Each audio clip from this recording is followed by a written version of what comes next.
Hi guys, my name is Ethan, and in light of today's Islamic terror attack in Germany, December 19th, I'd like to post my first political video on my opinion and facts of the matter. First, let's look at the UK. They've had an extremely large amount of terror attacks in the past year or so. They've also had the largest amount of Muslim refugee immigration, and those are obviously directly correlated. And here in the US, and I think most people would agree with me that we don't want to ban Muslim practice in the US for one, because we can't, even if we wanted to. It's under the First Amendment of the Constitution.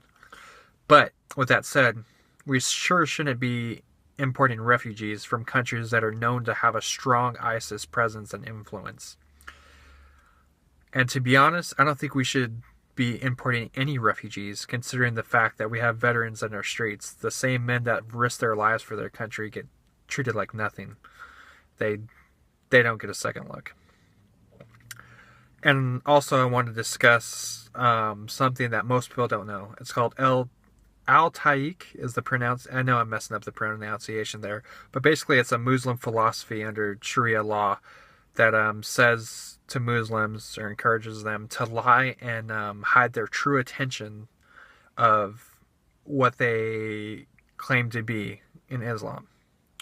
So what they do is they go to countries and they scream discrimination whenever you actively criticize Islam. And in their country, it's actually legal to kill people because of that. And there's the whole Christianity versus Islam debate. And here's the thing. I'm not a Christian, first of all. I just want to get that right off the bat. But Christianity has reformed 1,000 years ago. And here's the main differences between those.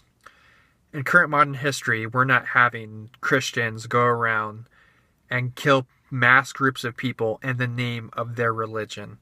You do have the few unfortunate incidents that, you have a lot of disgruntled and bullied predominantly Caucasians and going around shooting up schools here in America. But obviously that's more on a psychological level. They're not going around screaming Allahu Akbar.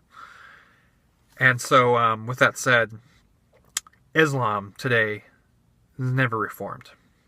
They still believe in a majority of their places or their countries that it is okay to treat women like property under Sharia law. They still believe in Sharia law, and they want to spread it elsewhere through Al-Taqiyya. So, it's socially acceptable for them to rape and marry a 9-year-old, which is actually what their prophet did.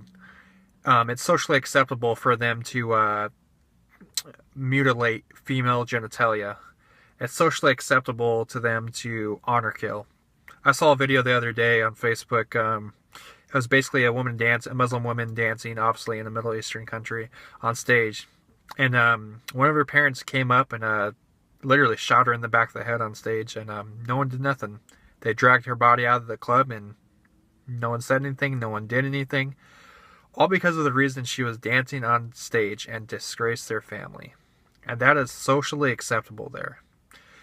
If you guys can name one place where that's socially acceptable, except in the Middle East, be sure to go ahead and comment that so I can see.